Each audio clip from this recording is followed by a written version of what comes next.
Hi, this is Jun-Yan Zhu. I'm an assistant professor at School of Computer Science with Robotics Institute, as well as with Computer Science Department and Machine Learning Department. I'm working on computer vision, computer graphics, and machine learning. Today, I would like to talk about some of our recent work on how to using AI for create content for both humans and machines. So humans have created various content throughout history, from the ancient cave art to Michelangelo sculptures, to the impressionist painting, to more recently we have 3D computer graphics. This is one of my favorite movie, Life of Pi, which tells a story about a little boy with a giant Bengal tiger. But who is creating so much kind of exciting visual content? It turns out only a few chosen talents can do that, like the well-known painters and sculptors, as well as award-winning film directors. Um, why is that? Because content creation is very time-consuming and expensive. For example, in the movie, to create this video, uh, professional visual artists have to specify everything just correct, from the skeleton to geometry, to texture, to very small details like tiger's furs, to make an image look realistic. It took hundreds of artists, 12 months, $60 million to produce such a movie. Uh, well, what about the rest of us who also have a story to tell, who may not have $60 million in hand? What can we do?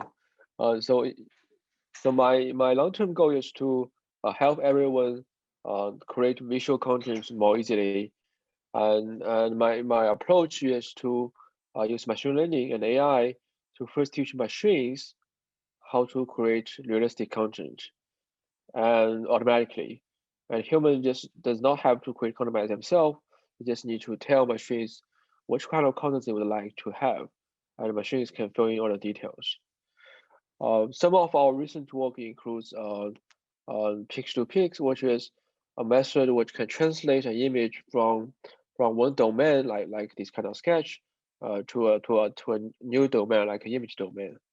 One example of this application is actually that the online link is called Edge to Cats, developed by our friend Chris. Here, a user can draw a cat and press the button. Here's another cat, and it's quite easy to use. You just draw something, you press the button process, and it can create a cat for you. Here are more um, creative cats, crazy cats created by our users. Honestly, I don't know how they do that. What is that import edge?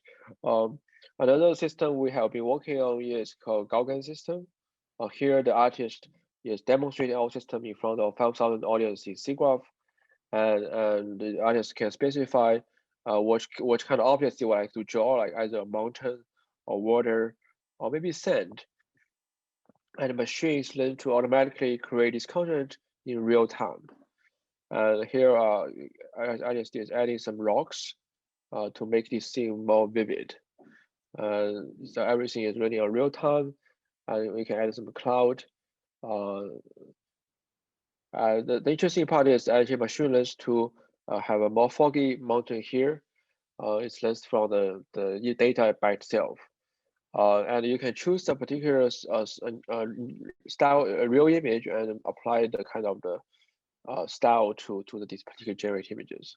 So given a single layout, you can generate potentially unlimited number of images if you like.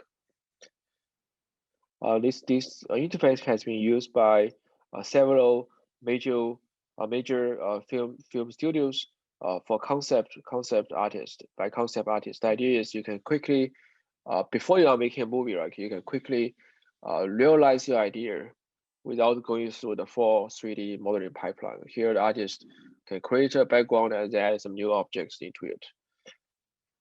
Our method can be generally used for improved realism of the CG rendering. This is useful for both computer graphics and also for robotics. because oftentimes you want to train a robot on a simulated environment, but you want to make sure your simulation looks realistic. Otherwise, the robot policy will not work for the real world scenario.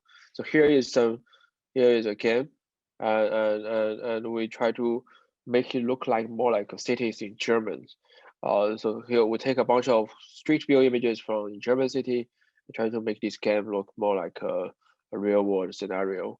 Here is the input city rendering from the game, and we can then use our method to automatically synthesize all the details which look like a German cities. Uh, you can see this kind of like kind of car symbols or sponsored by any car companies. Uh, so in short, I think uh, different visual content creation techniques were powered by underlying software and hardware, right? From the Earth pigment to modern computers and rendering algorithms. So in our group, we are presenting a new idea, which is how we can use machine learning method to automate it and to learn to create content from millions of billions of images. And this is complementary to other techniques. For example, you can use the strokes to create a draft, and machines can fill in the details. And we have been working on widely used general purpose algorithm. Two of the paper has been cited by more than 7,000 times in the past 5 years. And we are working on for humans. We are working on interactive tools for humans to create content. So that's what we call it create content for humans. But we're also working on how to create automatic create content for machines. How can we create training data for robotics, computer vision, and self-driving car applications? The idea is the machines can learn from our create environments and it can work better in the real world applications. Yes, thank you for your attention. Happy to chat with you more later.